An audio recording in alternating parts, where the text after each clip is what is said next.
بۆ قسەکردنی زیاتر لەبارەی پرسیاری زیندووکردنەوەی ڕێکەوتنیە ئەتۆمی هەروە ئاسانگەکانی بەردەماو ڕێکەوتنە لە ستۆکهۆڵم بەڕێز ئەحمەد ئەسکەندەری چاودێری سیاسی لەگەڵ جا لەگەڵ بەڕێزیان گفتوگوی زیاتر سەبارەت بەم پرسە دەکەین. بەڕێز ئەحمەد ئەسکەندەری ئەم کاتتان باش. وەک ئێستا لەنێو هەواڵەکە هەمان بوو،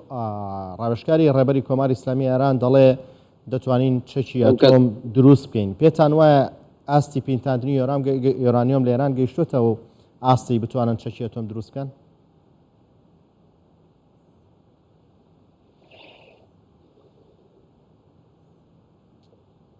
وێڕای سلااو بۆ ئێوە بۆ بینەرانی بەڕێز و سپاس بۆ بانکێشکردنەکەتان. من پێم وایە لە ڕۆژی ئەوەڵەوە ئێران درۆ دەکا، چەندین جار ئەویان ڕاگەیاندووە کە نازانم بۆمبی ئەتۆم حرامە و سەرۆک و توێتی نابێ بیکەن و چونکو خەڵکە کوژێوانە، بەڵام بە بۆچوونی من ئێران بۆی دەرکەوتووە هەتا پڕچەکتر بێ، هەتا هێزی زۆرتری بێ، مەترسی کەمترە لەسەرەوە بیڕوخێنن. بۆیە بەڵێ هەوڵێکی ئەجگار زۆریان داوە و هەموو شتێکیان بە تایبەت لە وەختەوە کە دوای ڕاگەیاندنەکەی ترامپ کە چووە دەرەوە لە ڕێکەوتنە ئەتۆمیەکە، هەموو هەوڵێکی خۆیان داوە بۆ ئەوە کە یۆرانیۆمێکی زۆرتر بپیتێنن. ئیسە پیتاندنی یۆرانیۆم وەگڕایان گەیاندووە گەیوە بە 160 و دەژڵێن زۆری نەماوە بیگەێنینە 190، هەرچەند ئەمێنێ بۆ ئەوەی کە بتوانن بۆمبی ئەتۆم دروستکەن. بەڵام بەو موشەکانش کە دروستیان کردووە جوابەکە بەڵەیە، ئەوان هەموو هەوڵی خۆیان دەدەن بۆ ئەوە کە بۆمبەکە دروست بکەن و ڕێک ئەم دەنگ و باسش کە ئێستا ئێوە باستان کردووە ئەم هەواڵانەکەم ڕۆ بڵاو بووتەوە هەر ئاماژە بەوەیە کە لە دەریشەوە بە شێوەیەکی زۆر هەستیار سەیری مەسەلەکە دەکەن. بەڵێ هەموو کات وڵاتانی زلهێز بە تایبەت ئەمریکا دەڵێن هیچ کات ڕێگە نادەین تاران دەستی بە چەکی ئەتۆم بگات. وەکو تۆڵی ئێستا ئەگەرەکان زۆر نزیکن دەستی پێ بگات. ئەگەر دەستیشی پێیگەشت دواتر هیچ وڵاتێک ناتوانێت هیچ کردەوەکی بەرامبەر بکات. پێتان وایە ئەم پرسە بەکوێ ئەگات کەوان دەڵێن ڕێگە نادەین دەستی پێ بگات؟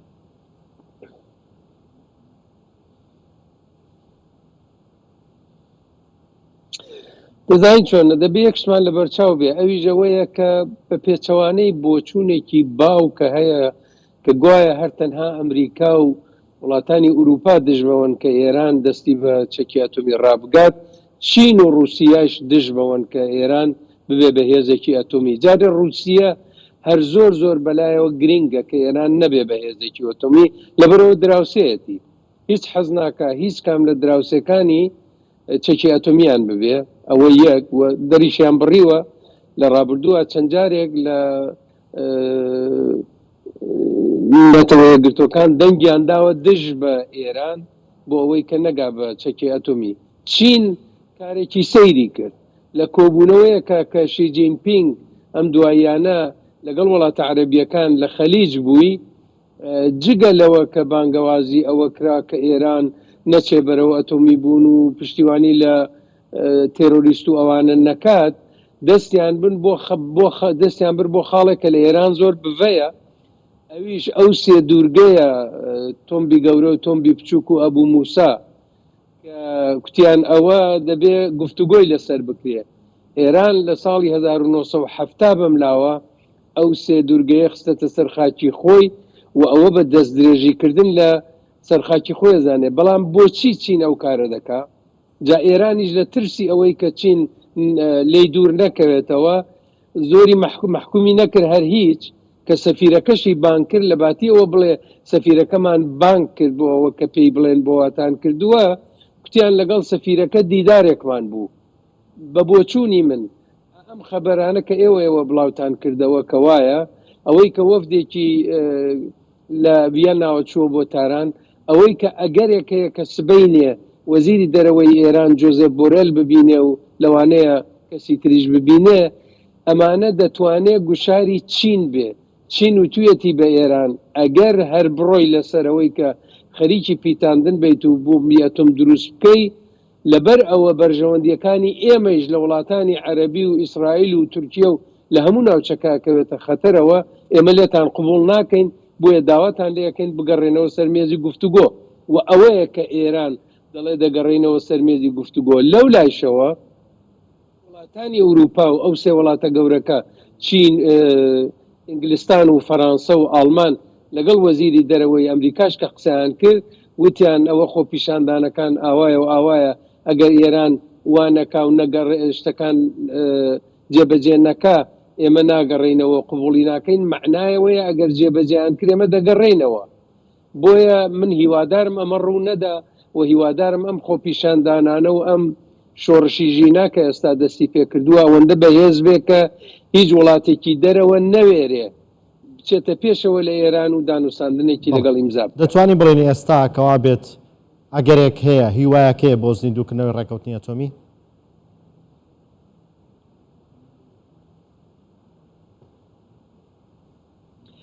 بەڵێ هەیە لەبەرەوە بۆ زیندووکردنی ئەو ڕێکەوتنە بخۆتان دەزانن ئەگەر ترامپ نەچوایەتە دەرەوە لە جێگای خۆی مابووەوە ئەمریکا چووە دەرەوە ئێستا ئەمریکا مەیلی هەیە بۆ گەڕانەوە بەڵام مەرجی هەیە و ئێران مەرجەکانی قبول نەدەکرد هەتا ئێستا ئەم شۆڕشەی کە هاتووەتە پێشەوە ئێستا ئێرانی ناچار کردووە لەبەرەوە بارودۆخی ئابوووریەکەی ئێجگار خراپە و ئێستا بۆ خۆتان دەزانن بۆ یەکەم جارەکە لە مێژووی ئێران کۆماری ئیسلامی ئێراندا 3 مانگە زیاتر لە 3 مانگە دروشمی مەرگ بۆ خامنەی و مەرگ بەردی تاکتۆر و ئەوانە نەک لە شارە دوورەکان وکو کوردستان و شوێنی تر بەڵکو لە پایتەختی تاران دەبیستێ و دەنووسێتەوە ئێران پێویستی بە پارەیە پێویستی بە کرانەوەیە پێویستی بەوەیە بە خەڵکەکەی شتێک نیشان بدا بڵێ من دەسەڵاتێکم هەیە و دەتوانم ژیانتان بگۆڕم لەبەرەوە چینی مامناوەندی لە ئێران تووڕەیە چینی خوارەوە یعنی ئەوانەی کە فەقیر و هەژارەکە هەژارتر بوون وەزیان خراپتر بووە بۆیە ئێران مەیلی هەیە بۆ ڕێککەوتن بە بۆچوونی من ئامادەی پاشەکشەیە ڕۆژاوایش بە چین و بە رووسیەشەوە بە تایبەت چین رووسیە تۆزێ حسابەکەی جایە لە بەرخاتیەوە شەڕی ئوکراین بە تەواوی بارودۆخەکەی گۆڕیوە بۆ رووسیە لە ئاستی جیهانیدا بەڵام چینیش و وڵاتانی ڕۆژ ئاوایش مەیلیان هەیەوە بە ئێرانیان وتووە مەرجەکانمان قبولکەن ئەگەر هەیە من هیوادارم نەگەن بە ڕێکەوتنێک بەڵام بەڵێ احتیمالی ئەوە هەیە کە ڕێکەوتنێ ببێ بڵێ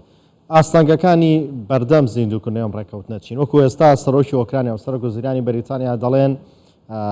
درۆن و موشکی ئێرانی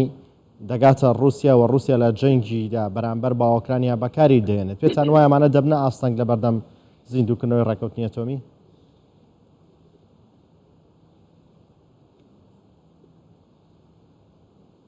بەڵێ دەبن دەزانی بەرپرسانی ئێران پسپۆڕن لە درۆکردنە وەختێکە لە سەرەتا دەرکەوت کە درۆنەکانی ئێران من بە درۆن دەڵێم فڕۆکەڵە پێم وایە فڕۆکەڵە وشەیەکی جوانە بۆ درۆن وەختێکە فڕۆکەڵەکانی ئێران دەرکەوت لە ئوکرانیا ئەوەڵ هینیان کرد ئەوەڵ وتیان نا وانە شتیوانیە و ئێمە نەمانداوە دوایی کە ئیتر بەڵگەی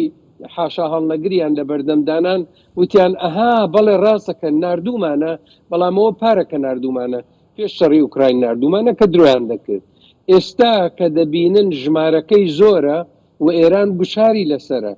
مەسئلەی سووریە هەیە مەسئلەی کوردستان هەیە مەسئلەی ئەو هەموو گەمارۆیە کە لەسەر رووسیە هەیە لەبەر خاتری ئەوە شتی هاوبەشیان هەیە لەگەڵ رووسیا ناچارن هێندێک تەسلیمی رووسیە بن بینیمان کە پارەکە لە پێرارەکە لە ڕووداوێکی زۆر چاوەڕوان نەکراوە یەکێ لە فڕۆکەخانەکانی ئێران لە هەمەدانیان تەرخان کرد بۆ فڕۆکەی جەنگی رووسیە کە هاتن لەوێ نیشتنەوە و لەوێەوە هجوومیان کردە سەر سووریە یعنی بۆ ئەوەی کە سەر ئەو هێزە ئیسلامیەکان کە دژ بە سووریە شەڕیانە کرد بۆیە لەگەڵ رووسیا دەتوانن ئەو هاوکاریانە بکەن بەڵام ئەوەشی هەیە کە هیچ حکوومەتێک لە ئوروپا بە تایبەت کە ئەو هەمووە ئێرانیەکان و کوردەکان و دژمنانی یعنی ئۆپۆزیسیۆنی ئێران جوڵایەوەتەوە ناتوانێت بە ئاسانی ئیمزا بکەن ڕێککەوتنێک یعنی فەڕەنسا و ئینگلیستان و ئەڵمان و ئەمریکا لەگەڵ ئێرانێکە کە خەریکە خەڵکەکەی خۆی ئەو کوژێ خەریکە درۆن ئەدا بە ئوکراین و ئەو فەرتەنەی ناوەتەوە لە ناوچەکەدا بۆیە من ئەوانە بە ڕێگرەزان بەڵێ بەڕێز ئەحمەد ئەسکەندەری چاودێری سیاسی لە ستۆکهۆڵمی پایتەختی سویدەوە لەگەڵماندا بووی سوپاس بۆ شرەفەکانی بەڕێستە